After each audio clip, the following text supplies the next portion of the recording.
Hello and welcome back to Wondergoal, the soccer podcast that gives out more tennis winners than soccer winners from the Action Network. Our podcast is presented by Bet365. I'm Anthony DeBundo, joined as always by BJ Cunningham. Michael Leboff is back from Cancun, but will not be joining us on the pod until the Premier League returns next week. So that'll be Tuesday. So he'll be back for the Monday morning episode. But we do have a very interesting slate this weekend, some really juicy early round FA Cup ties. A full slate around the rest of Europe. AFCON, the group stage, comes to a close on Wednesday afternoon. Asian Cup, we're heading into the knockouts as well. So BJ is going to have some bets for that. But before we get into all of the weekend soccer action, a reminder that Wondergoal is presented by Bet365. Bet365 doesn't do ordinary. It believes that every sport should be epic. Every tournament, every game, every point, every play, from the moments that are legendary to the ones that fly under the radar. See for yourself when you sign up today with promo code ACTION, and you'll get $365 in bonus bets when you bet just $1. Whatever the sport, whatever the moment, it's never ordinary at Bet365. 21 or older only. Must be present in Colorado, Iowa, Kentucky, New Jersey, Ohio, or Virginia. If you or someone you know has a gambling problem and wants help, call 1-800-GAMBLER in Colorado, Kentucky, New Jersey, Ohio, and Virginia, or 1-800-BETS-OFF in Iowa. Terms and conditions apply. We've got 5 matchups this weekend in the FA Cup fourth round draw that include Premier League teams versus Premier League teams. There's a couple matches that are involving championship teams that we have action on. Let's start with the headliner. Manchester City visits Spurs on Friday afternoon Eastern time, Friday evening in the UK. Should be a fun Friday Night Lights matchup. It's one of a couple big matches. BJ, City have had a lot of problems getting past Tottenham in the past, and any City fan will tell you they still have nightmares about Heung-min Son and Harry Kane on the counter. Kane is gone, and it didn't matter. In the last leg they played at the Etihad, ended 3-3. Son was killing them on the break, and Kulusevski as well. Even Richarlison getting in on the action. And Tottenham is now at home as a pretty sizable underdog. Man City minus 160 to win the match in regulation. Tottenham as high as plus 350 to qualify. City are about as healthy as they've been in a while, minus Erling Haaland. Tottenham are dealing with all these injuries / AFCON / Asian Cup. We don't really know what to expect from Ange Ball here. But what do you expect in what should be a fun open match? I don't really know what to expect, quite frankly. I mean, there's a couple interesting components of this. Tottenham's defense is finally healthy. The previous match where these two faced off, it was a chaotic 3-3 that Spurs kind of lucked their way into, let's just say, that 3-3 draw. But they had also had to play Ben Davies and Emerson as their back too. But now they get both Van de Ven and Romero back, which makes things a lot better. But Kevin De Bruyne is really, from what we've seen from the one match from them, has really unlocked Manchester City in terms of what they can do offensively. So, in the past, without De Bruyne, at least for the first half of the season, is they were struggling to find guys in between the lines. And De Bruyne is not only good at finding space in between the lines, but he's also great at picking guys out. And you saw that against Newcastle, where Newcastle was playing a passive 4-5-1. They weren't really trying to press City. And they were trying to stay very narrow in the middle and try to cut off those passes through the middle. And City just kept finding those passes because of Kevin De Bruyne finding space. And then he obviously can distribute from there and create a bunch of chances and scored a goal for himself. So the question is, can Tottenham play their high line? Can they press and keep City at bay? Or is City going to punish them with runners in behind, with Doku and Foden getting in behind? And now that they have Kevin De Bruyne to distribute, it makes things a lot more difficult for me to see how Tottenham stays in it. Then you obviously have the aspect of Son being out at the Asian Cup, which Richarlison has been really good in over the last month, I'd say. The last time we obviously saw them, they were playing Manchester United in a very weird match, let's just say. I'm passing on this one. I do show a little bit of value on Tottenham. I have City about minus 135. The last market's at minus 180. So if you could say there's a value side here, I would say it's Spurs with both their center backs healthy. But I would like to see another match with City and De Bruyne healthy. I mean, we've obviously seen it for a long time, but I would like to see if it's truly as good as it was against Newcastle, then it's going to be very hard to fade City going forward. But all in all, I'm passing. So yeah, for the first time, I mean, Romero and Van de Ven were healthy in the last match against United, and they were pretty good defensively on the road at United. I Hmm. mean, Manchester United hasn't been a great defensive or attacking team this year. They're kind of like league average in chances created, but Spurs held United away from home to zero point 0.8 expected goals, which is something they had not done. Kept an opponent under 1.3 xG. They had not done that since the Palace match, and really, I guess you could say the Forest match, December 15th. So they had struggled, conceding over 3 xG to Brighton, 1.5 to Everton, 1.7 to Bournemouth. They really struggled. Even the Burnley FA Cup match was not great in the third round. Tottenham, interestingly enough, have played the two cup matches differently. If you go look at their performances against Fulham and Burnley, so Fulham was way back in August in the League Cup second round, which they went out on penalties. And then this Burnley match, which Porro scores a late winner to win it, but it was a very like cagey kind of like not as gung ho in the cups, which I do find interesting. I'm not sure that I'm willing to buy that that's meaningful because it's only two games we're talking about. But I think Tottenham, here potentially could also have Madison back, and I Yep. think he's going to feature. I don't know that he'll start in this match, but I think he'll feature. So now you're looking at this core team. We talked about like look at what Tottenham is missing. No James Madison, no Bentancur earlier. Now he's back. No Basuma, Sarr, Romero, and Van de Ven. I mean, they played matches without all of these players, and now they're going to have them all. And look, I thought Timo Werner was excellent in his debut for Tottenham. Yeah, of course he gets the assist on the first goal for Spurs. Plays in Bentancur, and he was a pretty effective player for Tottenham. I know he had a couple like highlight reel shots that went into Rosette, but in terms of adding quality, he ended up with 5 shots, zero point 0.3 expected goals, and 3 shot creating actions and 2 goal creating actions. He was a big part of this team, and he's probably the natural Son replacement. Obviously, he's not the same level of finisher and goal scorer, but in terms of adding value in possession and helping to progress the ball forward, I mean, Werner was their best attacking player in the game against United. So I think it's an immediate upgrade for the attack.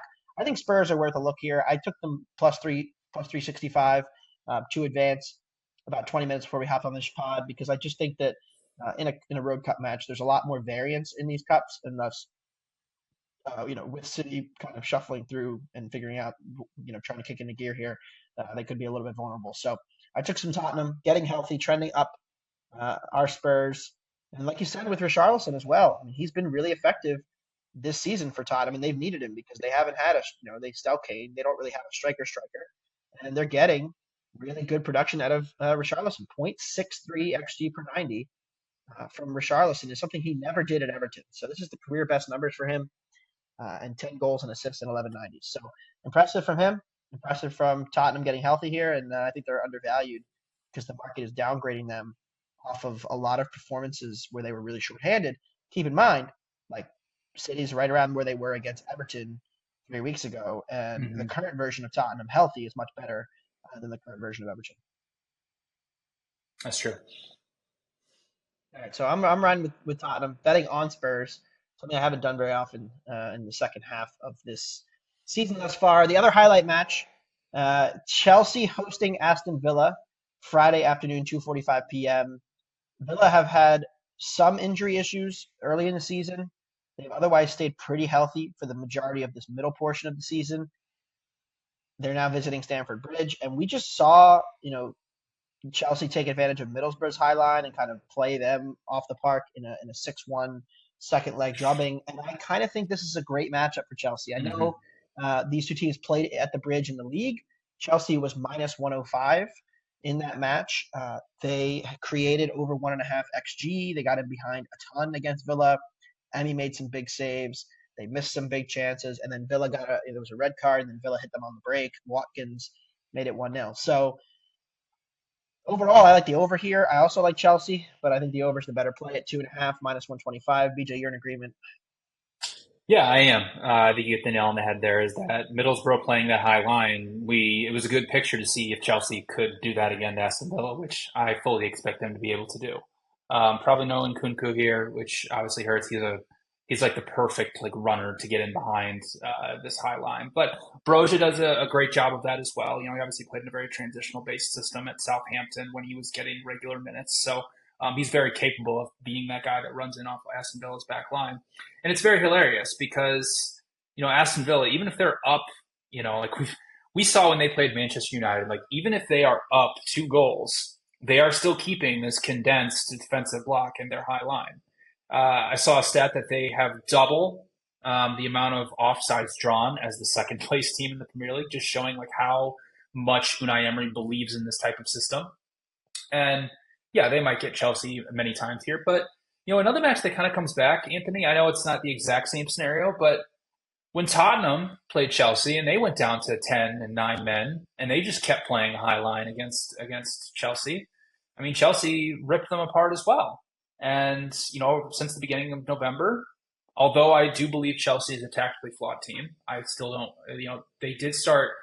The biggest thing that I've seen, and then a lot of people have pointed out on Twitter as well, is that, Enzo Fernandez is like your prototypical number 8. And he's like perfect at this guy who can be a deep line playmaker and build up and really help Chelsea out. And they just weren't using him like that.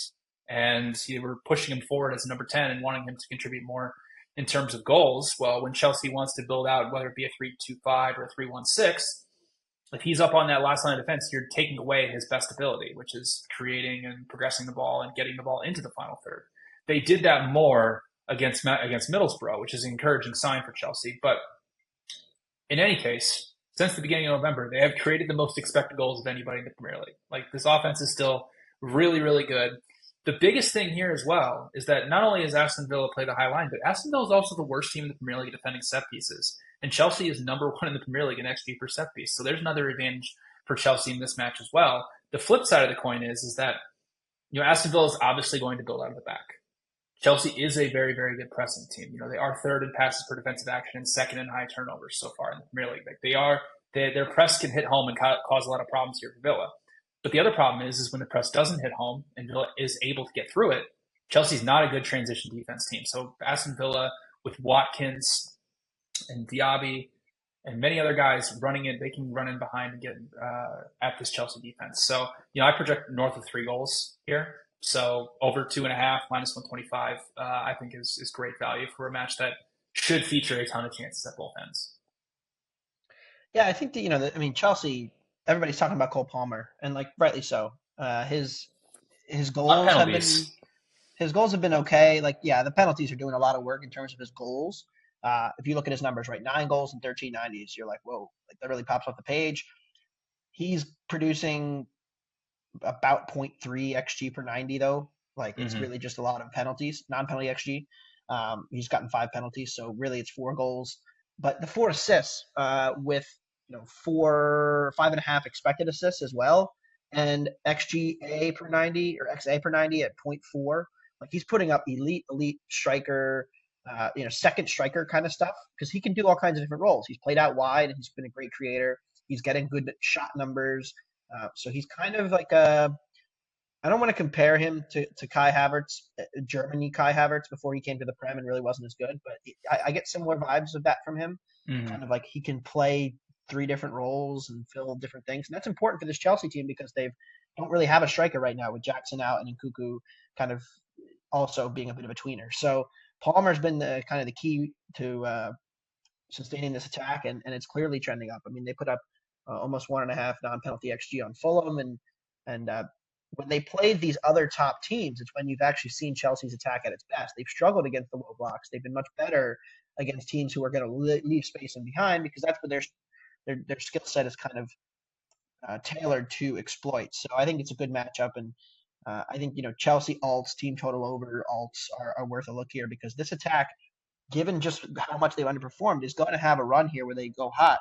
And everybody says, oh, Chelsea has really solved it. And it won't really be the case. It'll just be that they ran hot for a bit after running cold for a year and a half. But this Chelsea attack clearly trending upward. And I think Palmer's the main key because they weren't getting, like Mount isn't offering, like last year, wasn't offering a ton in terms of like forward passing. And like who's the guy to unlock teams? They didn't really have that guy, which is why they struggled so much. And now with Fernandez a little bit, but more so Palmer, they do have that guy. So I think that's the biggest difference for Chelsea and why I think they're going to beat Villa in the FA Cup. Real quick, we're not going to touch a ton on the other matches, but I know you like the squarest parlay of the weekend. Yeah, I don't even. You put this in the doc. So what else do you have in the I FA Cup? did. Brighton Everton parlay. Everton's playing Luton Town. Brighton's playing Sheffield United. You're right. It is like the squarest thing ever. Yeah, FA but Cup parlaying FA Cup favorites yeah, is something especially I don't. Everton, right? Yeah, Luton Town's still one of the more Everton expensive. is their numbers have fallen off a bit lately. They have fallen off a bit, but also Luton Town away from home is dreadful, and their defense is terrible. So, and I projected Everton like closer to minus 300 for what it's worth.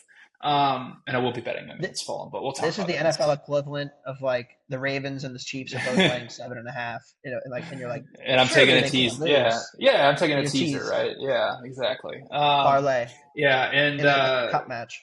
exactly. Well, it is plus 150. That's why we're parlaying together, Anthony. And then the other one I do like Bristol City plus a half at home against Nottingham Forest. Like we mentioned with Forest, not only is basically half of their starting roster and most of their back line away at AFCON, but it looks like Elanga is also not going to play in this match. So they're going to be very limited against a team in the championship in Bristol City that is trending up and put in a very, good performances both against West Ham.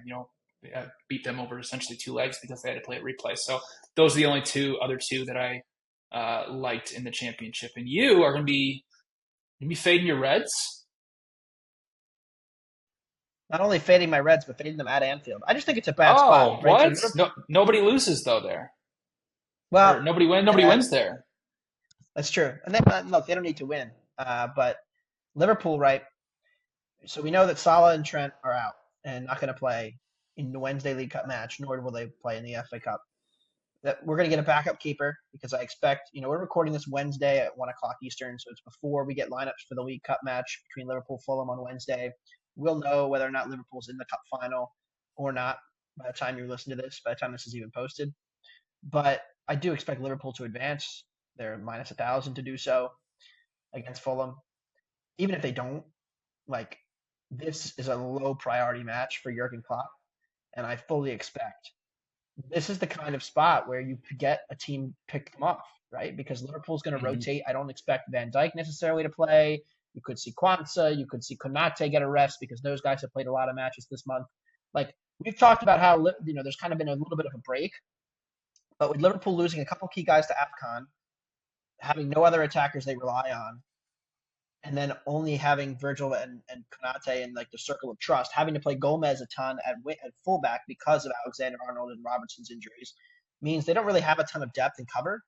And it feels like to me, with Liverpool clinching its spot Wednesday in the Cup, in the final in the EFL, and then having Chelsea in the league Wednesday, and then Arsenal next weekend, that this is the kind of match where Klopp, who's notoriously punted cups, is going to say, "Hey, look, like we can't really go all in here. We need to rest and rotate." So you could see a ton of backups playing the kids. Like does Nunez start? Does Jota, who's had injury problems, does he start? All these guys could miss. They could just play the reserves. And at that case, like Norwich is catching 2.5, and the team totals at minus 130. I think that's crazy. I think Norwich is live to advance here and pull off an upset. So I think this is a great example of like favorite overvalued and not necessarily motivated in a terrible sandwich spot where they don't really seem to care. Um, Especially since they're going to be playing for a cup against Chelsea in the Carabao. So I like Norwich big time here. Not a bet that I'm going to like make a huge wager on, but something that I will definitely be sprinkling alternate prices on just because there's so much variance in these cups. And people ask like, do you bet the cups heavily? Not necessarily, but when spots like this No. come around, I'm all in. So give me Norwich. So like this that also like reckons from like what 2 years ago when Norwich was in the Premier League and they were like already relegated and we just kept betting them to like score like every match Norwich because they were just like that minus was 110. the famous Norwich to score. They were like plus Yeah. 130 against Liverpool. They had like a first minute goal varred off and then they scored like the 50th minute and that was just, that was euphoria. That was Yeah. the beginning of Liverpool's defense being just kind of overrated for a while, which they were. Yeah. Now I actually think the defense is underrated when Van Dijk and Konate play, which I don't expect them to. Also McAllister, like they've had a lot of guys in and out with injuries. So how they Hmm. manage this match will be fascinating, and I will be on Norwich uh, for sure. Will I get you to join me? If Leboff were here, he Maybe. would say Yeah, He he would would say say Norwich money line. Norwich money line. What is the money line? Norwich Want to alts. guess? Norwich's money line here. Yep. I know they're at least 2.5 goal underdogs, so they're probably about 30 to 1, 25 to 1, somewhere around there. Yeah, they're lined at 14 to 1 at Bet three six 14 to five, 1. which is Okay. All right. way short. That is very Liverpool short. minus Yeah. 800. They're taking a lot of juice there. Okay. But yeah, like if you wanted it to, like, I think maybe the best way is like Norwich plus a half, and then Yeah. Norwich to advance. Which Norwich to Yeah. advance to the next round is 16 to 1. All right, that'll do it for the FA Cup. Lots of fun underdogs and BJ's parlay of favorites to get us into the final weekend before we get like constant Prem action from now until May. So that'll be good. Let's go into Germany, where Leverkusen broke our hearts again. Yep. Leipzig completely dominated the Should first we? 30 minutes of the match. I mean, over and over again, up the left wing, constantly. Xavi Simons was the best player on the pitch for the majority of the match, and then Leipzig's up 2-1. Like, it was a pretty even match at that point.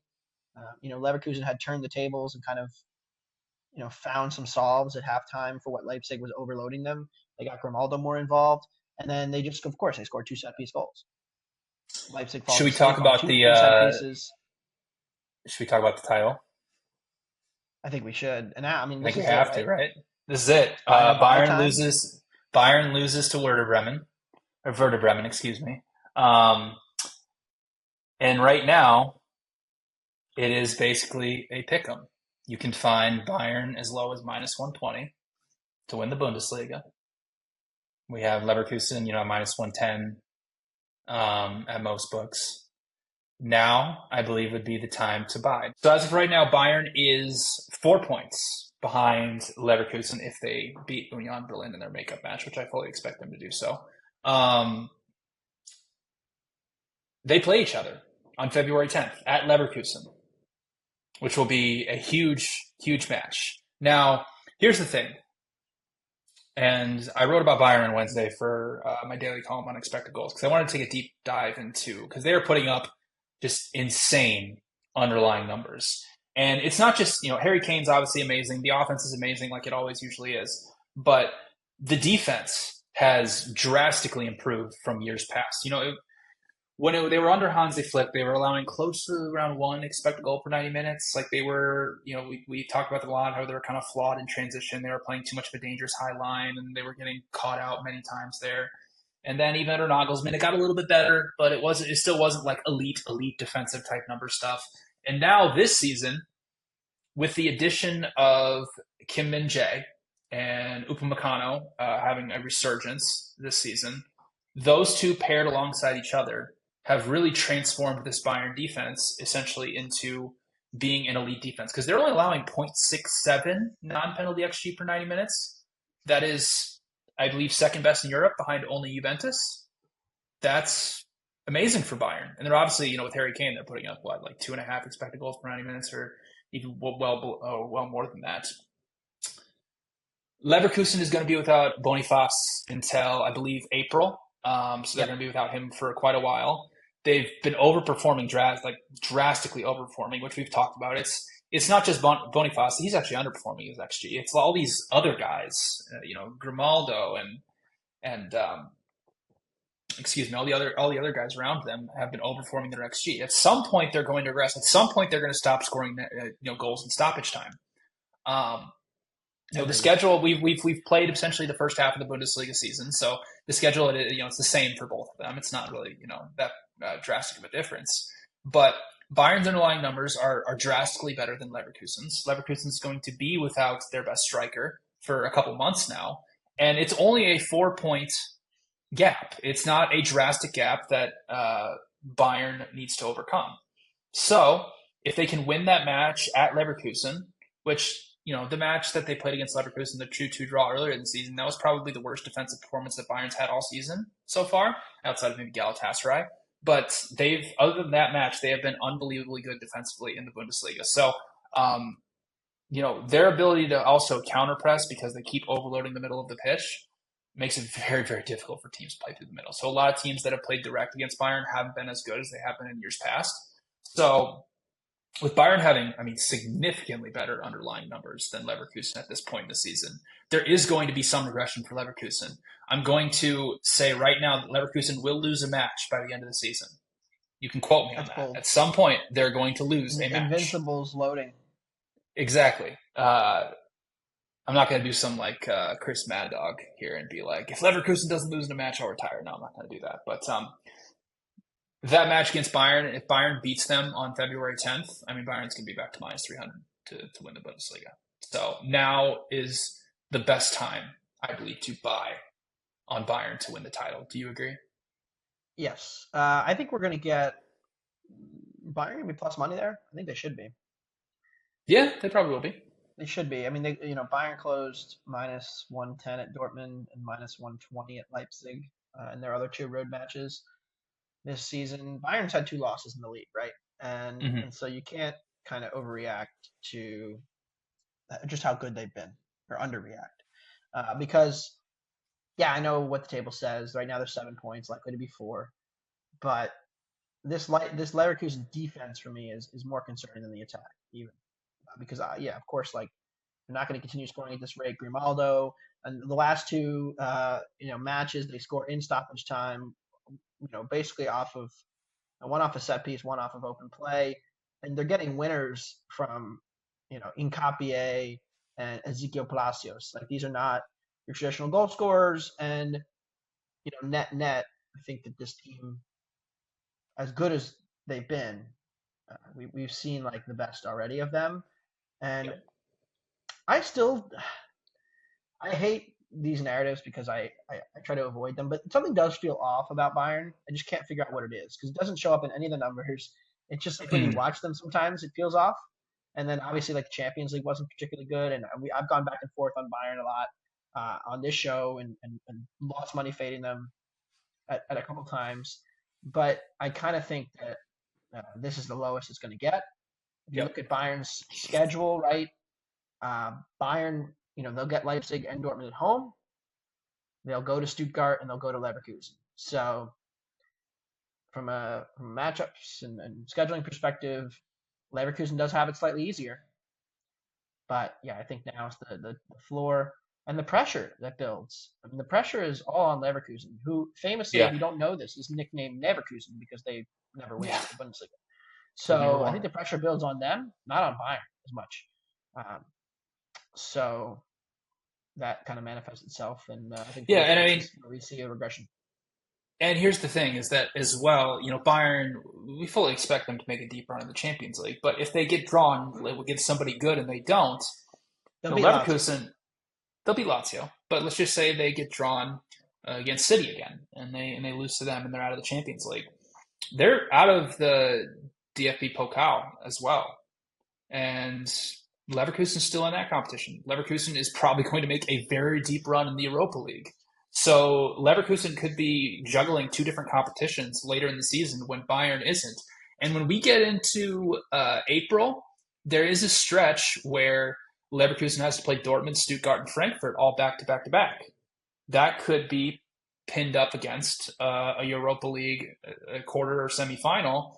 And I'm not sure what the DFB Pokal schedule looks like right now, but it could have another cup match along that. So things could stack up here for Leverkusen, where Bayern could be just potentially playing one match a week and gearing up and making a big run. So yeah, I don't think you're going to get a better number than minus 120 on Bayern to win the Bundesliga. I don't think it's going to get to plus money. The only way to get to plus money is if they lose to Leverkusen on that date on February 10th, and they still, are, and then they truly do fall 7 points behind them. Then that would still be a mountain to climb, but it's still not that big of a mountain as long as Leverkusen just finally loses a match. So sorry, I know we've gone kind of long on this, but I think this is one of the rare times that we see one of these like elite teams, like Bayern, at a decent number to actually win the Yeah, Bundesliga, which they've done what Europa 10 League times in a row. semifinals.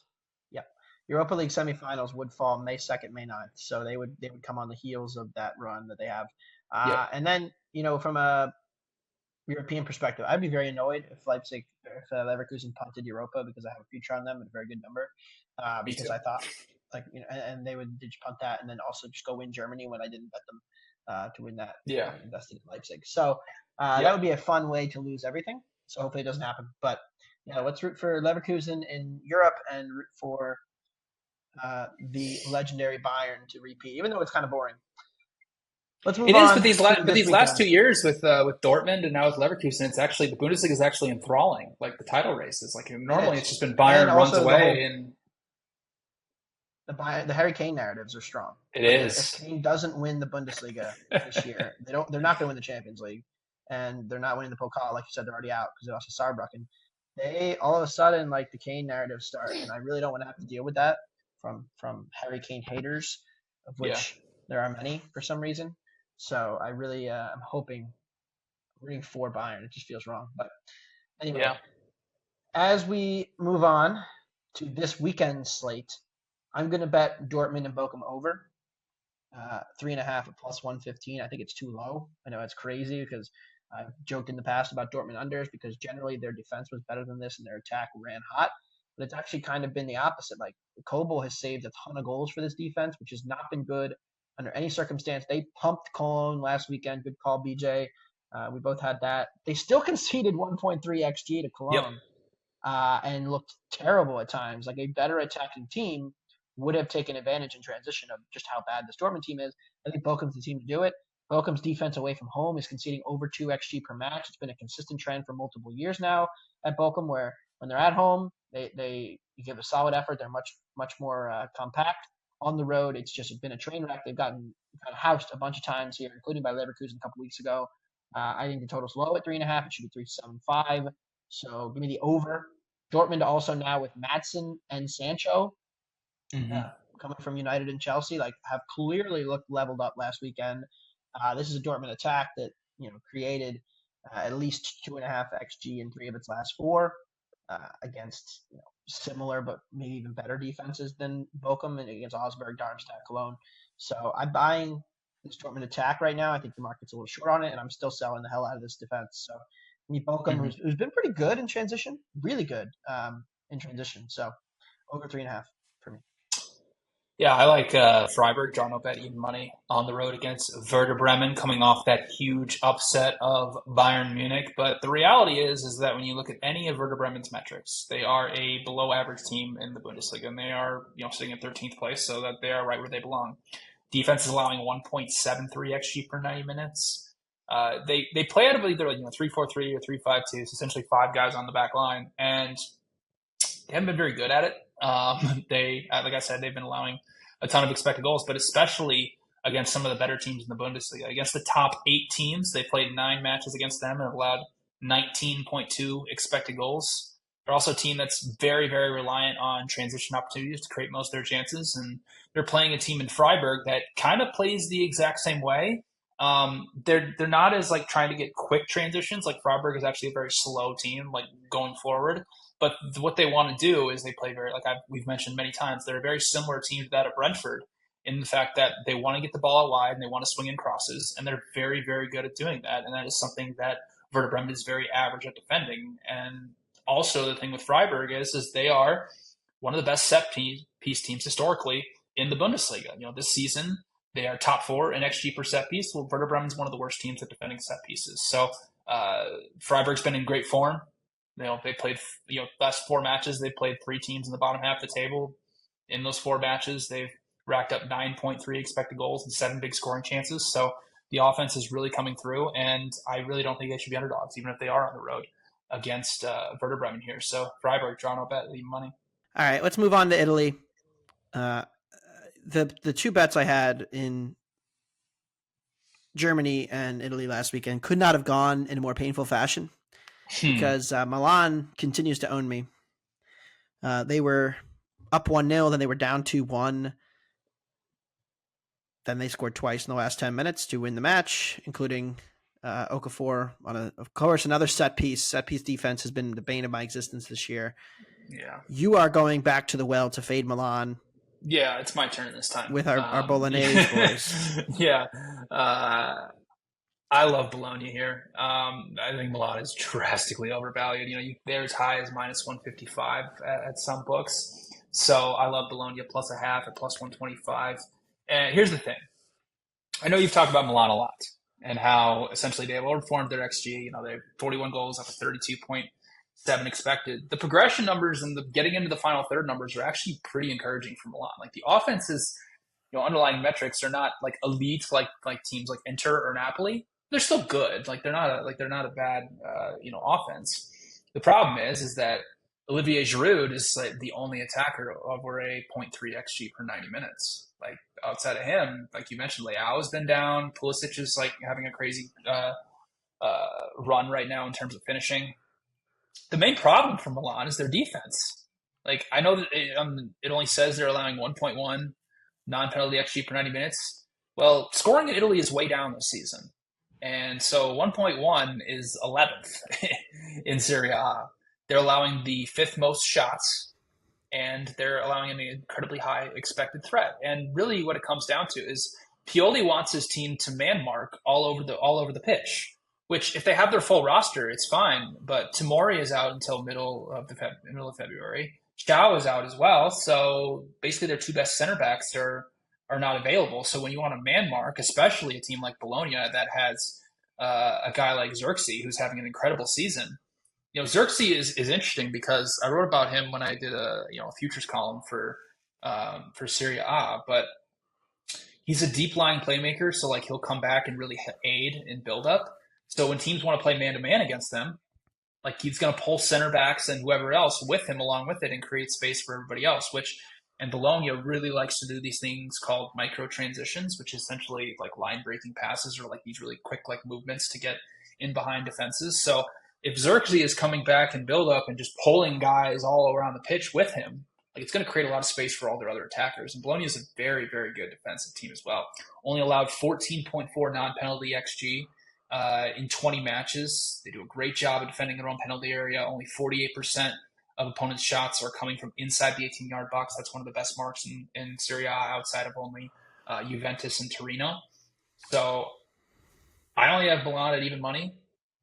I really like Bologna plus a half at plus 125. Like this is a really good number on a really good team that's had a little bad run of form here. They got caught on the wrong side of variance against Fiorentina in Coppa Italia, and then they lost to Cagliari in their most recent match, which basically nothing happened. They just got caught on the wrong side of variance. Yeah, no, Bologna's been like better than Milan for large parts of the season. Yep. So, are we overreacting to like a small sample? Because like we know what Bologna is. I mean, they've been like a league average Serie A team forever, but Milan has really not been impressive to me. And if you take out penalties from their numbers, they're barely above average themselves. So yeah, not a huge edge for me on Milan. I've got the minus 110 and so I plus 130, like you said, for them to get a result on the road. Not a bad bet. Napoli, we're buying the floor on Napoli. Yep. I think here, Osimhen's gone and probably going to mail in the second half at this rate, but he's away at AFCON. So they're playing without him, and the attacking numbers without him are pretty average. There's not a ton to love here.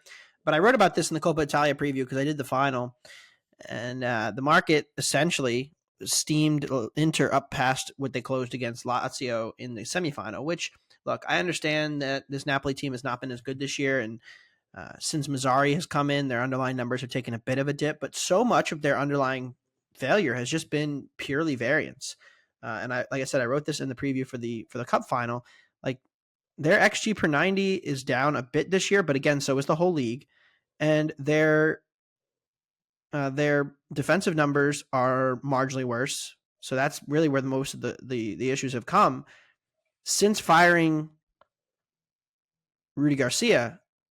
They have a plus 0.39 non-penalty XG difference per 90. That's like fourth best in Italy. But they actually have a negative goal difference. So they've run really cold. And as a result, like this market has gotten crazy sour on them. And I get like Osimhen's really important, but it's still a good team with capable attackers. Kvaratskhelia, Politano is giving him good XA numbers. Like even Simeone's been okay. Not great, but okay. Like he's having a career year from an XG perspective per 90 in a small sample. So really it's just been, okay, Napoli's clearly worse, but how much worse? And not worse enough to the point where they should be a dog at Lazio, catching a quarter of a goal. So I like Napoli here, buying the dip, taking the Naples on the road against Lazio. Mm-hmm.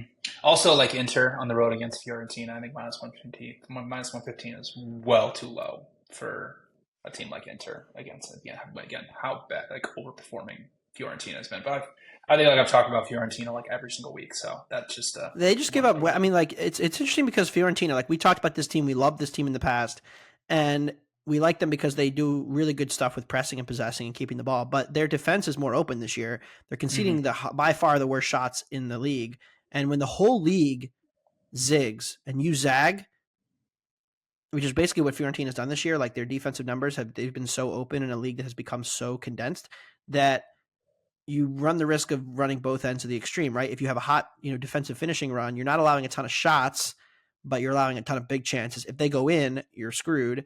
And if they don't, you can run really hot for a while and kind of mask it. And they're in that stage right now where teams haven't really finished well against them, and it's made them look better than they actually are. Whereas if they fall behind in these games and the games start to change, I even worry the defense could fall even further because they have to take more chances because they're playing from behind more. So I think that this Inter team could run it up on Fiorentina. It wouldn't shock me. I think generally the market, like Inter coming off this big Super Cup trip and the big win, like it could be flat here, tricky road spot. But I think from a number perspective, it is a little short as well. Yeah, and also Inter is a team that doesn't even have the ball. Like they're really, really good at playing in transition. And Fiorentina is like one of the highest possession dominant teams in Serie A, so Inter can just torch them on the break over and over again. Let's go to Spain. Game of the year. It's so funny, man. The market on these two teams has been so much fun. Like Girona goes to Vigo. I can't play this game. Like this is I can't play it either. It's crazy. They keep upgrading Vigo every time they lose. I know. Every time Vigo loses, the market bumps them up, and it's because they obviously haven't been as bad as their numbers. They got beat by Sociedad pretty comfortably twice at home, and that was just really funny, right? So Sociedad is, we gave out Vigo. I think I gave out Vigo, or maybe you did. I think it was the same both time. Of us. We both bet it plus 130 against Sociedad last weekend. Draw no bet. Sociedad comes out with a lineup: no Marino, no Zubamendi, no Kubo. Vigo closes a -1. No Oyarzabal. Sociedad closes a plus 125 underdog. Like Vigo was a clear favorite. Basically, the line flipped, and I knew from like the right then and there we were in deep. And it turns out we were. Comfortable road win for Sociedad, 1-0. Vigo never really looked like scoring, and they did it again in the Cup on Tuesday in the Copa del Rey, 2-1 to Sociedad, dominant again. So now the first place team, Girona, is visiting the 16th placed team in La Liga. That is the equivalent of Liverpool going on the road to Nottingham Forest, right? What do you think the line would be if Liverpool went to Nottingham Forest tomorrow? -220, -230, something like that. Right. Maybe a little shorter because of Salah, -180 minimum. Now, Girona is a pick'em. Yep. And it's so funny. I tweeted about it. Favorite. I agree. I know what you're saying. Yeah. Girona's a little shorthanded right now. And I would never, ever, ever bet them in this. Like, if they were lined as a dog, I would consider it. But Vigo hasn't been better than Girona this year. No, they haven't. No, that's not. No, it's not even close. We're talking about a league average team and a Girona side that's like a deserving top 4 candidate. But yeah, I will not be betting my Super Bowl, and that's just lame from a market perspective. I mean, give me a shot. Not fun. Right? It's not fun. Just let us lose our money. Come on. Yeah, if they just give me like plus a half or a quarter, I would have taken it. Yeah, but they won't let us lose our money. I cannot bet Vigo. Like you could sell me on a team total for Vigo, just because this Girona defense is such a fraud. I don't know, man. But exactly, it's really tough watching. I don't know. The Girona's defense is bottom half, though. I know, but I watched that entire Sociedad Vigo match, and like Vigo had one cross that they maybe should have scored, and outside of that, they did literally nothing. Yeah, but Sociedad's defense is considerably better. They are. I can't do it. I think it's it's so tough. The market is pretty good at this point in the season, so that makes finding these big edges tough. Yeah. Valencia is an edge for me against Atleti. I think Atleti is generally overvalued because they don't defend anymore. Their defensive numbers have really fallen off. They're sixth in XGA in La Liga. If you just watch them, like they're conceding over 1 per match, and it just like as good as Morata and Griezmann have been, and they continue to just not age. Yep. Like this Valencia defense is elite, and I think they can, keep this game close and kind of grind it down. So catching over a goal, I like Valencia. I like Osasuna +0.5 against Sevilla. Another Sevilla fade, but the market just continues Those to price continue them. to pay, man. Well, they continue to price them like they're an above-average La Liga team. Not even like a top 4 candidate anymore, but like they continue to price them like they're just an above-average La Liga team, which is just not the case. I feel like I've talked about them every single week, but this offense has actually been really bad. Like they're only averaging 1.03 non-penalty XG per 90 minutes, despite being top 5 in expected threat, final third entries, and shots. Lowest XG per shot in La Liga, and have also taken the third fewest shots inside the 6-yard box. So just really, once they get in the final third, they don't really have any creative aspect to get a good chance, and the only good chances they get are just swinging in crosses to end the Serie. Well, he's not there. He's with Morocco at AFCON right now. He is the only. He obviously, is leading them in goals and shots per 90. He's also the only attacker only above a 0.2 XG per 90 minute scoring rate. So they have literally nobody besides him. And I don't really know who they're going to start up top against an Aston team that has been improving. Over since the beginning of December, they're top 5 in expected goal differential. Like they're a team that likes to get the ball out wide and swing in crosses, which is something that Sevilla has struggled against. Sevilla also have bad transition defense. So really don't see a scenario where Sevilla should be basically around an even money favorite at home. They're also playing on Thursday against Atleti in the Copa del Rey, so short rest for Sevilla. And since the beginning of October, Sevilla has won 1 match in La Liga, and it was against Granada at home. And Granada is, for all intents and purposes, probably the worst or second worst team in La Liga this season, currently sitting in the relegation zone. So Osasuna +0.5, -120 for me. All right, you have something in France, and then you have something. Let's talk AFCON. Yeah, real quick. Reims -115 against Nantes. Reims is a little shorthanded because some of their key players are at AFCON and the Asian Cup, but they had a really good performance against Monaco, beating them 3-1 on the road, winning the XG battle without all of those key players. Will Still is a great tactician. He can really maneuver his team around very well. And Nantes is a below-average team in Ligue 1. Very, very bad team on the road. So -115, I think, is way too cheap of a price for a team that's this good. And let's talk about AFCON because it's been fun. It's been a really fun tournament. We are recording this for those that have been reading unexpected goals. That's true. Unexpected goals, hanging out, and always, I've been giving out a lot of stuff in our Discord as well. So if you're somebody who wants to follow along during this tournament, I've been giving out a lot of thoughts and some early bets in our Discord. So make sure you join that. Me and Anthony are in there pretty much every single day. But we are recording this on Wednesday afternoon. We're right in the middle. Mali and Namibia are 0-0. Same thing with Tunisia and South Africa. So if all things hold, Mali is going to win the group and be paired in the same section, not for the round of 16, the same section as Senegal. But we have one opener out right now as we record this, and it's Nigeria-Cameroon. And I think it's a terrible opener, quite frankly. I think it's horrible. Nigeria is sitting at about +150 on the 3-way money line. Cameroon is +215. I've spoken about Nigeria a lot. I have them to win the AFCON. I think they are the first or second best team in Africa, at least top 3, along with Morocco and Senegal. They've looked fine so far this AFCON. They obviously, their first match against Equatorial Guinea was a crazy luck box draw for Equatorial Guinea because Nigeria created close to 3.5 expected goals and drew 1-1. They had a good performance, in a very cagey match against the Ivory Coast. And then, they didn't do much against Guinea-Bissau, but they were very, very good defensively. And that's something that can carry them through this tournament. Like I said, coming into the tournament, they were number 1 in Africa in expected goals allowed per 90 minutes. And they've continued that into this tournament so far.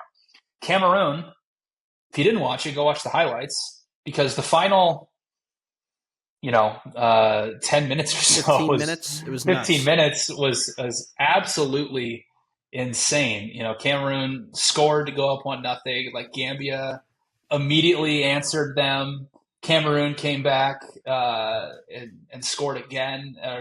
Gambia went up 2-1, and it looked like they were going through at one point. And then Cameroon scored like literally like a 1 minute later off of an own goal. And then scored again deep into stoppage time. And then it looked like Gambia had gotten a clincher, a 3-3 draw, and they did the replay, and it was like a famous Diego Maradona hand of God like move. He basically just like slapped the ball into the net, and almost a melee between the bench and the ref. Yeah, It was incredible. It was crazy. It was incredible theater. It was crazy. But anyway, Cameroon at like 1:30 in the afternoon on a Tuesday. Exactly. And what else do you want? I mean, this tournament has been incredible. But yeah, so it looks like so those two are going to play. Now, Cameroon, if you don't know, has been a very, very underwhelming team in AFCON for quite a long time now. They obviously were at the World Cup and they played a couple, crazy matches. They beat Brazil in a match that, didn't matter at all. But this version of Cameroon is significantly less talented than the team that was at the World Cup. And comparatively to what Nigeria has, they are way, way better than them. That is the only opener that we have out right now for AFCON. One thing I'll just tell everybody to look at right there. I have to talk about Equatorial Guinea and what they did to win Group A. So they scored. They had a crazy. They beat the Ivory Coast in their own country 4-0, and they lost the XG battle in that match 1.2 to 2.2. They got outshot 22-9. So they basically just scored on every single shot that they had. It was crazy. Overall, for the group stage, they had 9 goals for, 3 goals against, only about 3.5 expected goals for, and about 6.5 against. So they basically overperformed by about 9 goals in 3 matches during the group stage. They're going to play Guinea in the Guinea Derby for the round of 16. If Guinea is anything plus 120 or better, I will be hammering that line as well. But for some futures out there, Guinea is still 50-1 to win this tournament. Since they draw Equatorial Guinea, they're going to get the winner of Egypt and the DR Congo, which is a great path to get to the semifinals, where they will play most likely either the Ivory Coast, Senegal, or Mali, which obviously wouldn't be that great of a matchup, but you can get a team that's essentially 50-1 into a semifinal and with a shot to get into the final. So, Nigeria is still AFCON is to expect chaos. Expect chaos. That's right. I mean, Ghana's going home. If you didn't watch what happened to Ghana, they were up 2-0 and they conceded 2 stoppage time goals and they're going home, which is crazy. So Algeria's going home. They lost to Mauritania the other day, which famously in the Discord said they should pump them. They did not. They got beat. No such thing as an undervalued favorite in AFCON. Exactly. Big favorite, at least. Yeah, exactly. So it's been a crazy tournament. It's been a lot of fun. The round of 16 should provide a lot more chaos. I mean, we're probably going to be in a situation here where Senegal is going to have to play the Ivory Coast in the first round because the Ivory Coast finished 3rd in their group, despite being the home nation. And there's tough matchup. But there's going to be a lot of just like for example, since Cape Verde won their group as well, they're going to play Mauritania in round of 16. Like whoever wins that matchup gets Senegal and gets the winner of Senegal Cameroon. So it's like, if you want to get on Nigeria right now, like they're still 7-1 or 8-1 out there if you want to get on them now. So yeah, it's been crazy. A couple ones I looked at were Nigeria. I've already bet them pretty heavily. Draw no bet at -140, and then if Guinea opens at +120 or better, which I do expect them to. Although the market has been pretty sour on Equatorial Guinea throughout this entire tournament so far. I mean, they were 10-1 against the Ivory Coast. So we'll see what happens, but it's been a crazy tournament so far. Again, if you want to follow along with AFCON, I've been giving out picks on my Twitter. You can read my daily column, Unexpected Goals, or if you join the Action Network Discord soccer channel, I've been giving out picks there and kind of following along with the tournament as well. So if you want to get involved with AFCON there, and the Asian Cup round 16 as well will be starting there. There is a shot that Japan had a shock loss to Iraq, so they finished 2nd in their group. And there is a scenario where if South Korea, they have to overcome a 2-goal deficit because Jordan beat Malaysia 4-0. That South Korea, if they overcome that and finish first in their group, they get drawn with Japan in the round of 16. And then Iran waits for them in the quarterfinals. So the three best teams all drawn into the three best teams of the draw. section. So if that happens, I put this in the Discord this morning. If that all happens, I would bet Australia at 7-1 because they're packed. They'll get essentially a third place team, and then they'll get Saudi Arabia, who's a team that I don't think is really that good. Basically been around even expecting to go to the differential team over the last 2 years. And despite beating Argentina in a fluke game in that was a Hervé special. That was a Hervé special. He's not there anymore. So yeah, if that happens, Australia has a cake draw outside of playing Saudi Arabia to the final. So yeah, it's gonna be interesting. So futures in the Asian Cup are kind of up for grabs right now with the top half of the bracket. But then here's the other thing is if South Korea decides, you know what, maybe we just pass the ball around and we play for a draw, because if they do that, they're going to be paired in the top half of the bracket, away from Japan and away from Iran, away from Qatar as well. So it's very, very interesting. All that's going to go down tomorrow morning as you're listening to this on Thursday, and probably already has happened. But yeah, it's been a couple crazy tournaments so far. It's been a lot of fun, and let's hope we can continue having some fun. Absolutely. You have an underdog? We're not going to do a full parlay thing because Michael's not here. But yeah, that's true. If I did do underdog, I'll do Bristol City against Nottingham Forest. Will be my underdog. And I will go with Osasuna against Sevilla, who doesn't have a striker or a defense. Yep. So that'll be our dogs. Well, I don't even know what that parlay pays out to. It's only 2 legs. We won't count it as a big win, obviously. But those will be the dogs. I think we did Udinese last week, which was in hilarious fashion loss. But that will do it for this episode of Wondergoal.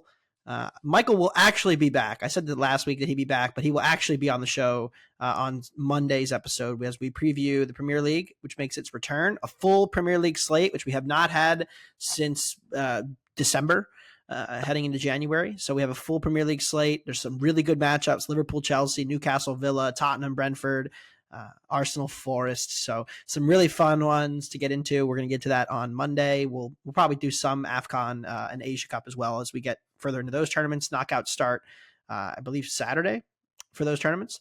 So that will be entertaining as well. Thanks to BJ Cunningham for joining me. Thanks to Bet365. Thanks to Noah, our producer, and everybody who makes this podcast go. We will see you next week, and we will see you in the Discord channels between now and then. Thanks for everybody for listening.